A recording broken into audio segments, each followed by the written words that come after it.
Mulishani, my name is Mutindambebana and welcome to the Chosen Generation. Karabo Mukwena, Uyinene, Tsegofatsopule, just names of a few ladies that have left us prematurely. And what was their crime?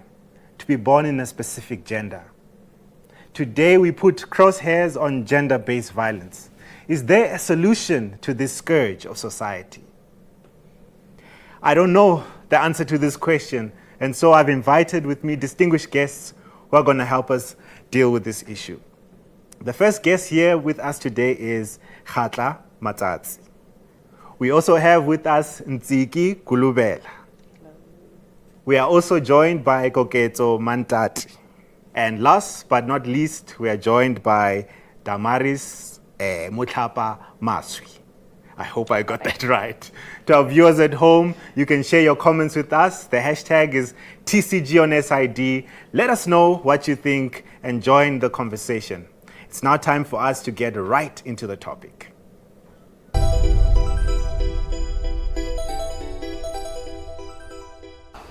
Okay, so basically what needs to be done firstly is to also acknowledge that men suffer from gender-based violence as well. At the same time, we also need to bring strict measures when it comes to gender-based violence, because you realize that there are a lot of women there that are being violated, but then they really can't speak out. And we really need to empower women and also men to speak out when it comes to gender-based violence. Secondly, gender-based violence, as I have seen, it's really prevalent amongst women. But then this idea of what will I do if I leave this man, if I report this man to the police, because I have children, and they'll say my mother is the reason why my father is in jail and stuff like that. So basically we really need to empower women.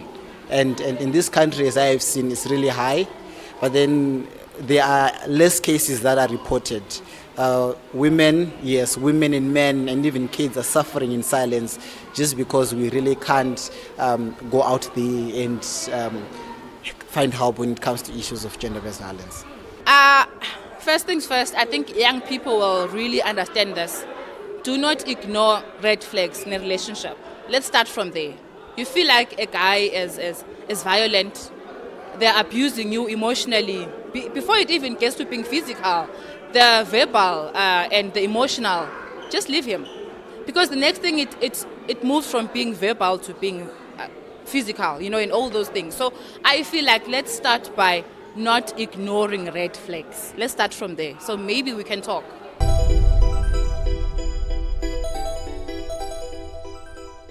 Right. I want to start with you, Kokecho. Maybe let's start here, Kokecho. What is gender-based violence? How would you define that? Okay, gender-based violence is a violation of women's rights, and it's actually a barrier when it comes to gender equality. And as a result, us as a society or community, we are unable to move forward because of it, because men are more viewed with power and then women are suppressed. Okay, that's interesting. Does it happen the other way around, where it's a man who has been abused by a woman? Even the definition, does it consider that? Okay, unfortunately, I can put it like this. Most of our cases, it's women. Okay. I can say 98% of cases, when it comes to gender-based violence, it's women. So when it comes to men, it's a bit less. Okay. Yes. Then it's right for us to put more focus on the women. I think I should bring in Matsatsi here, Khatla. What do you think? Or rather, you are part of an organization. I didn't say in the beginning. POA, I think it is, what's the acronym? People Opposing Women and Abuse. Oh, wonderful. Right. What do you do? What's your work? What's your role? What is your service to the society? Okay, POA as an organization, what we do is that we empower and educate the society, or should I say, the victims of gender-based violence. We give them a safe and secure space, and the roles that we actually do is that we offer legal services to our victims. We give we offer support legally, and educate our victims on the kind of information that they can actually get, because you find that most of the victims don't even know where to go or where to start about everything. So they become so confused, and while as giving them counseling at the same time. That's a powerful service that you're offering. Nsiki, perhaps when I started in the introduction, I mentioned some of the popular stories, and we all know, we've seen the stories in the media. What are some of the other stories that you see in your consultation room when people come? What are they presenting? What are they telling you about their experiences? It's a lot, but you find one would come to the office presenting that I'm dealing with somebody who has many personalities. One minute he's happy, and the next I'm totally wrong for doing whatever I need to get instructions to do things. Yeah, so it's very challenging and confusing at a point whereby if somebody doesn't understand, if maybe somebody that is in a relationship with has a mental disorder of some sort, it's not easy to even identify that that person has a problem. Wow, okay, that's interesting. Perhaps, Damaris, I should bring you in. Do you perhaps think that the reason for this scourge could be a mental health issue? Do you think that there is a mental health aspect somehow in this situation? Ntiki mentioned that someone is coming in saying, I don't know which person I'm going to meet tonight. Do you perhaps think there could be a mental health aspect to the problem that we are facing? Yes, I think definitely it does, because the stresses are caused by the psychosocial things, like psychosocial factors when you do interact with people. So psychosocial factors, like we indicated, it can be finances, it can be workplace stress, it can be family-related issues. So whatever that it is the person is going through might take their frustrations to their partners when they get home, or to their kids or anyone else who is there, who is available to take frustrations on. So I can say it does get into the mental health related issues, because if I come from wherever I come from and things didn't go the way, obviously my thinking is affected. Obviously my brain is affected, my way of doing things is going to be affected. So there is a high possibility of me doing things that is going to harm another party. Maybe I should bring this up. Not everybody who's got mental health issues commits such gruesome crimes. Yes. Do we then excuse people who come with mental health and they say, no, I wasn't myself, I was, is that an excuse that we can use? No, not at all. Because if you are saying, I think I had depression, that's why I hate to heaven. No, we don't promote that. Because if you have depression, then you must get professional help. You can't be taking it on someone else. You can't be going around beating people to say, because I have bipolar, there is nothing you have to do about it. No, you have to deal with your mental health issues so that you don't affect those around you. That's unfair. Wow, okay, that's interesting. It seems like there's help for you out there if you may be going through an abusive situation. You can share your views with us. The hashtag is TCG on SID. Let us know what your stories are. Let us know if you need any help. We love to hear from you, our viewers. We are now going to the break, but we'll be right back. Stay tuned.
Welcome back to The Chosen Generation. We are still talking about gender-based violence. We love hearing from you, so speak to us. The hashtag is TCG on SID. Share your story with us and let us know what you think. Now, back to the question at hand, or the conversation. I'd like to bring you in, Damaris. Maybe let's look at it from the angle of the abuser. When the abuser perpetrates some of these crimes, what is in the mind of the abuser? What is the person thinking that leads them to do such things? That's the first part of the question. But then we also have to look at the experience of the victim. What is the victim thinking while this thing is being, or this abuse is being perpetrated upon them? Okay, I hear you are saying, what is it that they are thinking? Yes. I cannot really say I know exactly what they're thinking, Yes. but like I explained from the psychological point of view, it can be that there is a lot going on in that person's thinking. So by that time, it can be a lot of stressors that can lead to whatever that has happened. But remember, the perpetrator also, they want to take out the void they're feeling. So it's the same as with the victim, like you asked the question. Yeah. So the victim, when they see the perpetrator, they see someone obviously who is violent, someone who is unfair, someone who just want to do things on them, sorry, without their consent or anything like that. So I'll go back to the perpetrator. Obviously, also, they want to take out the frustrations and everything like that. But unfortunately, that is not a very good way of doing it. So it's unfair to the victim. So what do we do with the victim? So the victim, obviously, by then they're thinking of the possible escapes or possible safe ways of finding themselves a safer place, or where they can hide or something or whatever. But at that time, it is difficult. You know how the brain works. Like, it can be quick, it can be slower, depending on the situation. Like, even when you are driving, like, you can sometimes say, I observed, and the next thing someone hits you. So it's like that also when with that kind of situations, to say you need to think faster, you need to act urgently, but to where? Do you have options? Or do you just have to let the perpetrator victimize you? So That's interesting. That now, Damaris, you have spoken about the mental condition, or the things that are happening, or the possible things that could be happening in the mind of the victim and also the abuser. And I guess this is where I bring you in, Matsat. Now knowing how the scenario plays out in when the abuse is taking place, what do you think, therefore, is our contribution as a community, or what could we do as a community to prevent the abuse from taking place? What is our contribution as a community? You know, I always say that in terms of contributing, Yeah. it starts when we're still young. Okay. The way that we are raised as kids determines the kind of person that we actually are. Because I believe that socialism takes place here. We are being taught as young as we are that a girl should stay at home, clean, cook, and do whatever. But then a boy child is expected to come back from school, do their homework, go out and enjoy themselves. We are already teaching them that the boy has more power over the girl. That boy grows up later on, becomes a man, meets up a lady that comes from a very strong, bolded family. That's where the problem begins, because the boy is used to a girl being submissive to them. You understand? So by then, that's when the abuse begins. When the lady speaks out, she then becomes what? Disobedient. Okay. The abuse begins. So I believe that it starts from when we're still young. You know, kids, the way we raise them, we should be careful of the kind of things we feed them and the way we grow them. That's just That's interesting. I think what you're saying is a mouthful. From the way that we are bringing up and raising children, that's our biggest contribution to the problems that we're facing in society. Is it possible then, after such a trauma that you've experienced, is it possible then to move ahead? Would you even advise that someone moves ahead and have other relationships after surviving an abuse of such a nature? Sometimes in life, obviously you need the next person who will obviously be your partner. Okay. And when you're from that kind of a relationship, and now you're afraid of entering in another relationship because of your past experiences and the trauma that you experienced. What one should do boldly, you need from the word go. When you're starting a new relationship and you be like, you know what, this is me, I don't tolerate 1, 2, 3, and 4. I have been there, I can't go there again. Okay. You understand? And when that happens, you're sending the message to your partner, right? That this is the kind of relationship that I want to be. I don't tolerate 1, 2, 3, 4. I believe that when you be in a relationship when it's a new relationship, obviously you would want to know the intentions of your partner, and obviously he would want to know your intentions. What do you want to gain from this relationship? So if you, from the word go, you tell your partner that, you know what, I don't tolerate 1, 2, 3, 4. I have been there, I've been abused.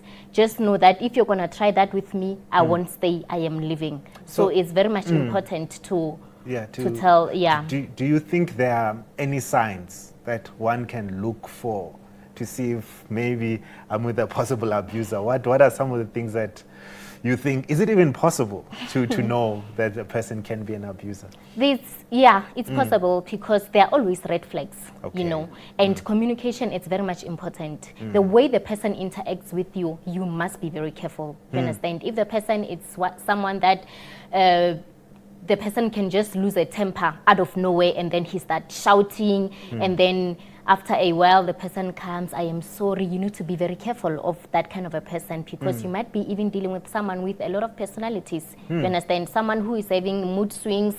I understand, yes, we go out, we go and work, we have things that affect us at the workplace, and then you come back home to your partner. You need to draw the line. You need to know the boundaries. If you come from work and then you take whatever stress from work, then you implement in our relationship, obviously that is going to be a problem, because I'm being affected now. I'm paying for whatever things that people have done to you at work. So they are always red flags. Oh, that's interesting. Well, I think I need a break. I need a break. So to our viewers at home, continue to talk to us on the hashtag TCG on SID. Let us know what you think. We'll be right back. Stay tuned.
Welcome back to The Chosen Generation. We are still talking about gender-based violence.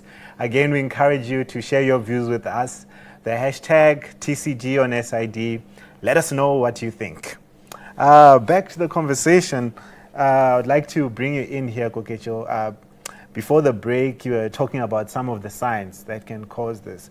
And I guess one of the things that we tell ourselves is, he just shouted, he just swore, he didn't really hit me, or stuff like. We tell ourselves, is it important for us to sort of weigh the type of abuse and say, this one I can stand for, that one I cannot stand for? Where do we draw the line?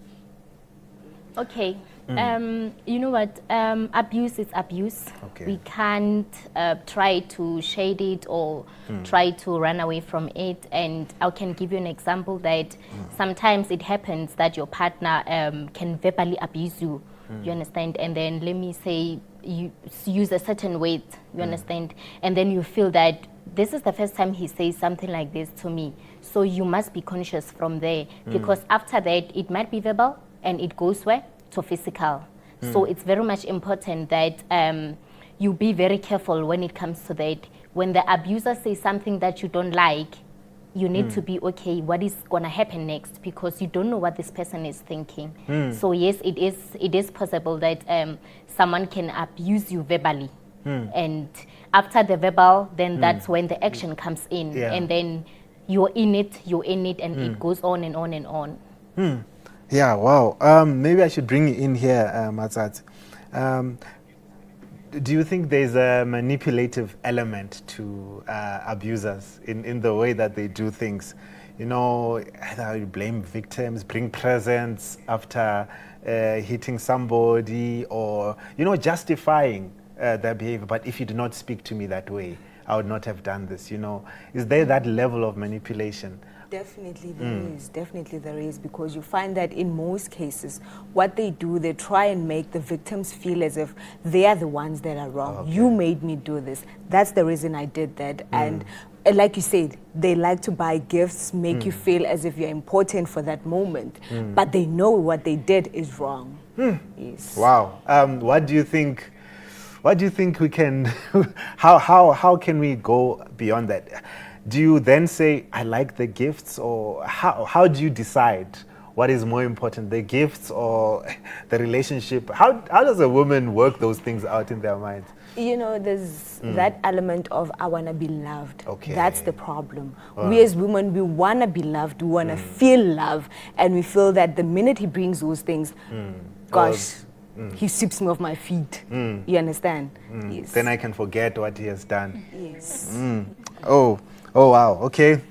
Mam Tsiki, I think after what has been said, there is definitely a need for education. How do you think we can educate our communities about gender-based violence?